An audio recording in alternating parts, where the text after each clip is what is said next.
Well, here's what it is. I mean, I wouldn't say it's, well, first of all, I mean, the notes are shorthand. But, you know, with that being said, I've given interviews with probably just about every newspaper there is at this point in my life, and maybe 2 of them actually recorded the conversation. I mean, it's standard journalistic practice, and everybody I've seen, you just take notes. You take notes. And are the words that in the New York Times article about me, and the Washington Post article about me, and every other article that's ever been written about me exactly my words? No.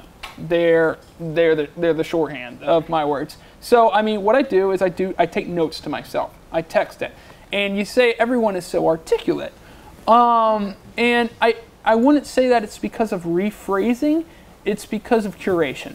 It's where I will talk to somebody. Everyone's like, oh God, these people are so good. I'd freak out. I would never be able to say something that good. If you talk to me for 15 minutes, chances are we would touch on something you feel very comfortable about, or you feel very articulate about, you know. And that's what it always is that I always know the caption as soon as I hear it. You know, and I'm not transcribing a bunch of conversations and going back and trying to piece them together. I'm always just looking for that, you know, that one thing that person says. And so, yeah, you know, I guarantee you, I could everything. If I talked to every single one of you, you know, for 15 or 20 minutes, there'd be something you said that the comments would be full of like, oh, I'd never be able to think of that. I'd never be able to think about that.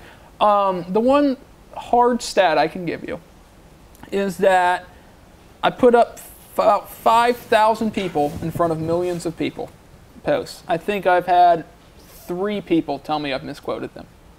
So it's a pretty good track record. So I remember one time I said dad's boyfriend instead of mom's girlfriend. That was one of them.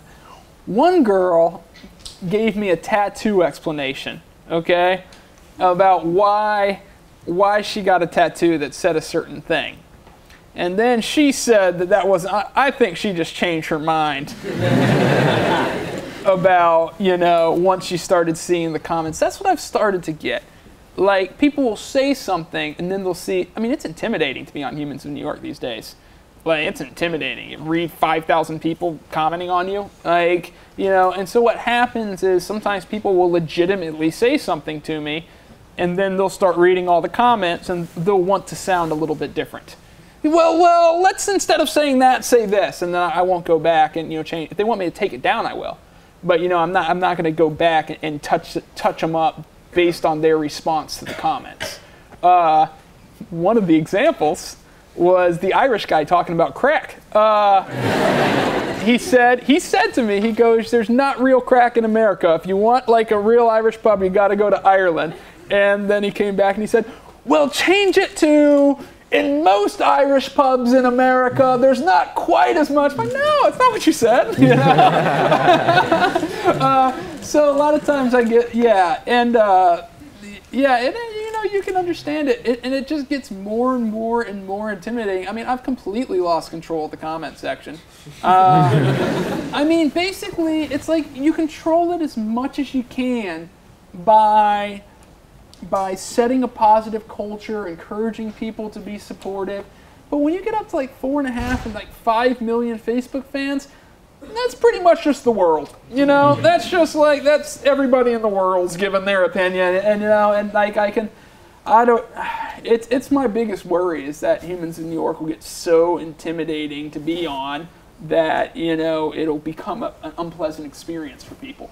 And then, you know, because I never want it to be that. So avoiding that, whether it be paying, you know, 4 moderators all the time, but then how do you decide what's free speech and what's nasty? Where do you draw that line? You know, that's you know, that's a touchy subject. Is because I mean, after all, these are just, you know, people that I approached on a quiet street corner in a very quiet situation. You know, they didn't sign up for it. They didn't volunteer for it. And then that night, you got freaking Melvin from Kansas telling them that their ankles look fat, you know?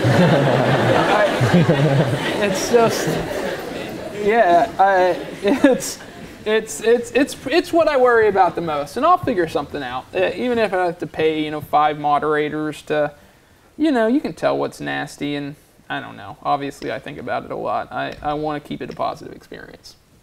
Okay.